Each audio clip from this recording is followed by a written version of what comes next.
Welcome back to the Law Factor Live. You can call us now. We're actually going to go straight to the line and let's see how important this subject is to you. So thank you very much for holding during the break. You're now live on DBS. How can we help you? Hi, good evening to you. Good evening. A very blessed evening to Father Clovis. And this is your brother. He speaks so much like you. I think it's ideal for us to have fathers in the lives of our children.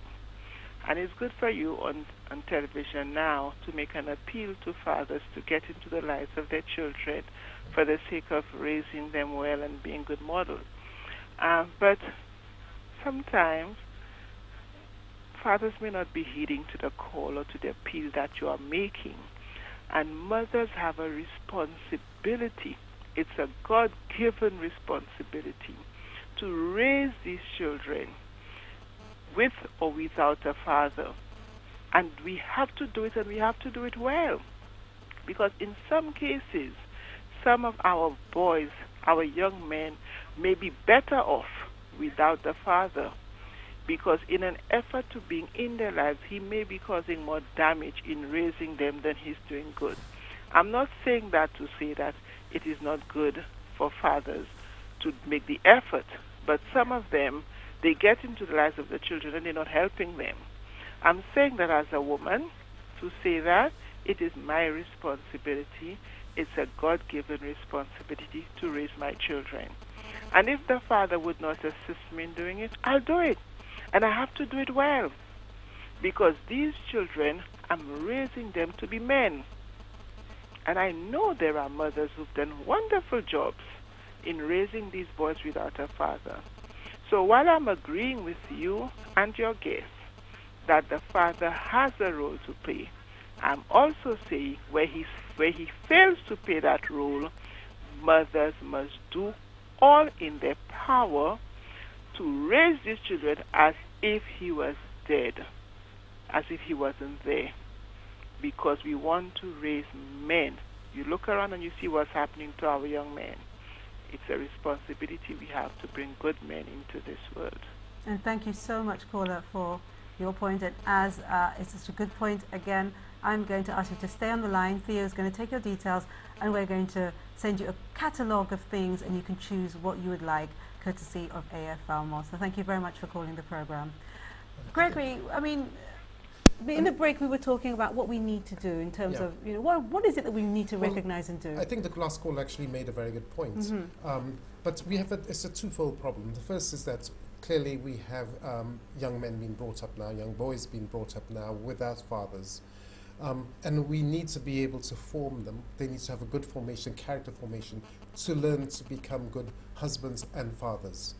If we continue on the process we currently are, they simply become like their fathers, absent from the lives of their children, irresponsible. In fact, men tend to stay in adolescence when a father isn't present. Adolescence means I have no responsibilities, I live a very selfish, self-centered life. Yeah. Absolutely. And so consequently we need to have some kind of program in place.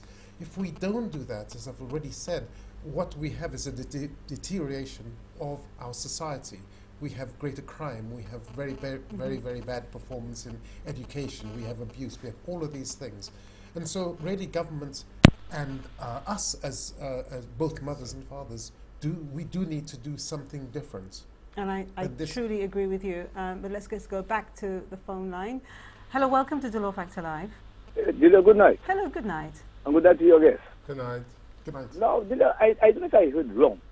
Did I hear Father Clovis say that government should get involved, like make for fathers to take care of the children? Did I hear right? Yeah, I said by legislation. Father Clovis? Yes. For me, that is part issue. Father Clovis, fellas go out there, help their son, get those pregnant, and you want the government to get involved? I said the the government should put legislation in place that would encourage men to fulfill their responsibilities. Father, for what? Father, let me tell you something.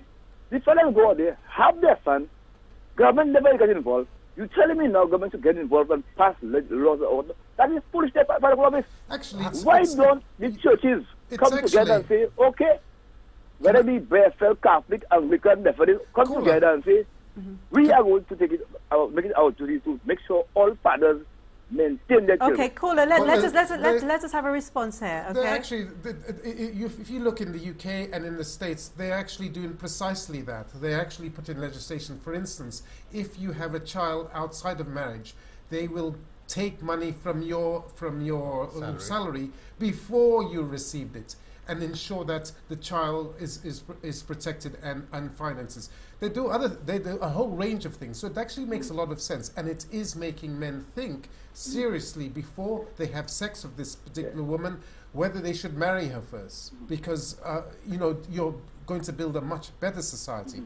Further, as fathers, as men, we have a profound responsibility which we're not living up to, and sometimes it's only through force do we live up to our responsibilities. Brother, that is making no sense. Well, I have to tell you, caller, that it makes a whole lot of sense because I've come from that society, and believe you me, it does work. We're not saying that it would work in St. Lucia, but it does work overseas. But it does work. The guy knew he went out there. He had his son. He got pregnant. You want the government to get involved with that? Government have certain accounts already. This church is supposed to get involved. I don't know why. Years ago, remember, they had condoms around street corners, right? Remember that? Yes, yes. The churches put fire on that. The same churches put fire on that. They say, don't use condom, and look at what happens nowadays. Fellas, you have children bragging that all over the place. So I'm saying the church is supposed to play their role, not government. Government has to put on the account. It's our criminals, it's our vagrants.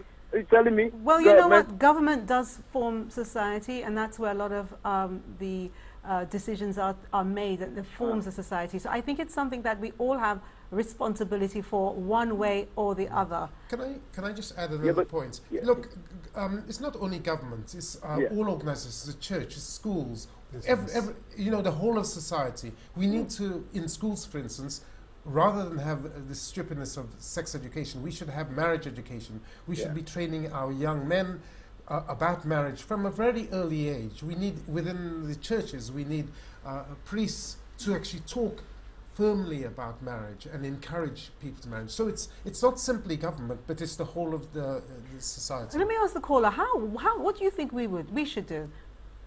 What should you do?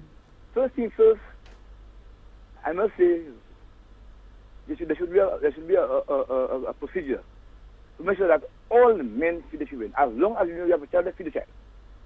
Feed your child. And then, who sets that procedure? They are bringing. The fathers, they should have proper upbringing from the parents. The father should have proper upbringing, and then that would stop. No. You don't know what I mean. From your parents, they teach you the way you're supposed to live, do the right things, don't go out there having fun and getting just pregnant and so on and so forth, and then you come into a child. But what about friends? Because we talk about government, we talk about family, but what about friends? Because a lot of friends support it. They say, why? So you have a girl, you have a child, they have a child, and it's a joke. What about friends saying, look, come on, especially if you're getting older, you're doing that kind of thing, to be serious and to try to install some principles. Yeah, but it doesn't make it right. No, it doesn't make it right. But what I'm saying is, at least if friends get together and start saying, well, you know what, we mustn't do this anymore, and think about how these people feel. And that's something I want us to talk about. But thank you so much, caller, for that. And again, I'm going to ask you to hold on, because we'd like to give you a gift for your contribution, courtesy of AFL. So thank you very much for your contribution tonight. But Father, I want to talk about feelings. How do people feel when they're not, brought up with, as part of a family unit? I from my experience, yes. And as you know, I was at St. Mary's for many years. I was also at SARTA, and I encountered many students, boys as well as girls, who have had the experience of absent fathers. And I remember one particular case. This particular man, he was in his 40s, and we were talking about his background. And he said to me, at the age of 11, he was just going to secondary school. And his mother sent him to his father to get some money for school. And his father, who had a good job, said to him, "Get out of my sight." And the boy said to me, he felt as if he was absolutely worthless. He felt totally rejected. And he started to cry. This man was in his 40s, and he started to cry over this incident which happened 30 years before. You know, and that's one example. And you know what? There are so many examples of those. I'm not even going to read them out because I know you know what those examples are. And I think that some fathers now, you really need to get it together, you know, and think about, if you haven't seen your children in a while, think about trying to get to see them and being a more responsible father. Quickly, we're going to go to the phone line, but can I ask the caller to just be very brief in your question, please? Thank you for calling to Law Factor Live. You're live. Good night. What I'm saying, Father Jesse actually hit the nail right on the head when he said about, you know, what I'm saying. With a family, it starts with, you know, marriage first. Now, because we're not getting married and we having unprotected sex before marriage, we have a whole bunch of children and the fathers are not taking their responsibility. Second of all, because of that, now, you know, the fathers are not there. The mothers have to go out, get jobs to feed the children, so they're never home. The children are home alone. There's nobody to supervise them, so they get into all kinds of problems in society.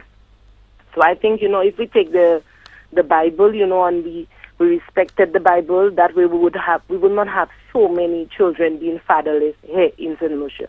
And prime example, there was when I was going to school, there was a book I read with a young boy who stole from small, and his mom never stopped him. Until afterwards, when they was about to hang him, he asked to speak to his mom, and it beat off his mom's ears. Mm-hmm. The point is that, you know, if we stop our children from doing a lot of things from young, they will not be able to get in such situations. Thank you. Thank you. And again, please hold on the line. Theo will see to you soon. And I too have heard that story. And it seems, you know, in a way, when mothers are left to bring children up on their own, sometimes what happens is you spoil that child. You give them too much love. To compensate. And to recompensate that, you know, there isn't a father in their life. And so again, fathers out there, I should say, I'm pleading to you to think again. And also mothers or women who aren't mothers yet, please, as we said earlier in the program, think carefully before you actually go into any form of physical activity or sexual activity with somebody else. Think, is this person... See how he behaves and not listen to what he tells you. Yeah, see how he behaves. Don't listen to what he tells you. And see, is this man, has he got has he got the personality? Is he walking the talk? Is he walking the talk? Yes, Father. But what's the point? Does he made this commitment, lifelong commitment in marriage to you first? Do you think that he will, or is it just chirps, you know, all these things? Then it's not worth having a sexual relationship with him. Yeah, a lot of us women, we're too quick to just go into bed with people. Let's go one more quick call before we leave. Thank you for calling to Law Factor Live. Hello, good night. Hello, good night. Hello, Lady Delia, how are you doing? I'm fine, thanks. And you? And hello to your guest also.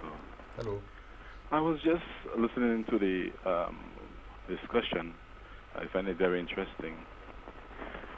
What I wanted to add to the comments is we as men, we have a very interesting challenge before us because the culture that we are faced with has put us in a sort of a setback. That is, when the little girls have been growing up, the parents buy for them toy stove, toy pots, toy babies, and the daughters or the ladies are being prepared for parenting and for the house.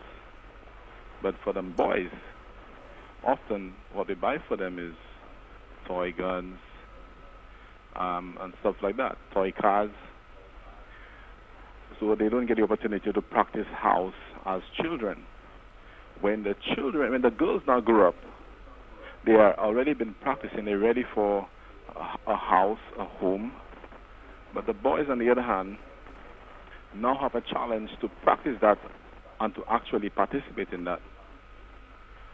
So for us, it's a psychological challenge where we have to overcome a culture.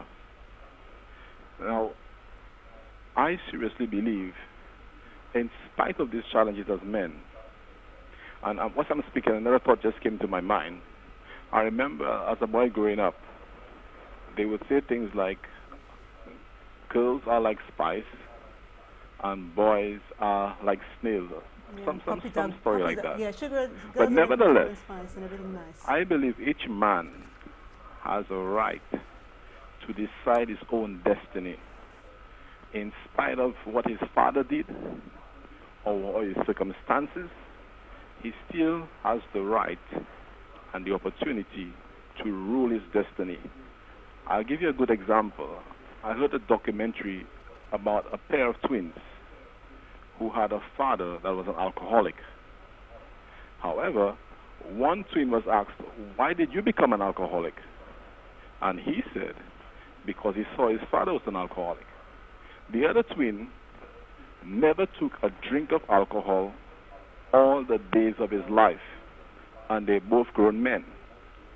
This tells me, as a true story, that no matter what we as men face, we have it within us to create our own destiny. And the scripture supports this by telling us we can do all things through Christ who strengthens us. And I believe what is impossible with man is possible with God. So I want to challenge the men listening to the program, and that no matter what your circumstance or challenges are, you can make it. It's according to how bad you want it and whether you made up your mind to do it. I believe nothing truly is impossible, especially with God. Thank you, my dear. Thank you. Thank you so much. I really wish we had time to respond to that, but please don't go away. Make sure you hang on, because I'm going to give you a very special prize for that contribution. We're going to go straight to the break, and when we come back, we're going to choose our winners.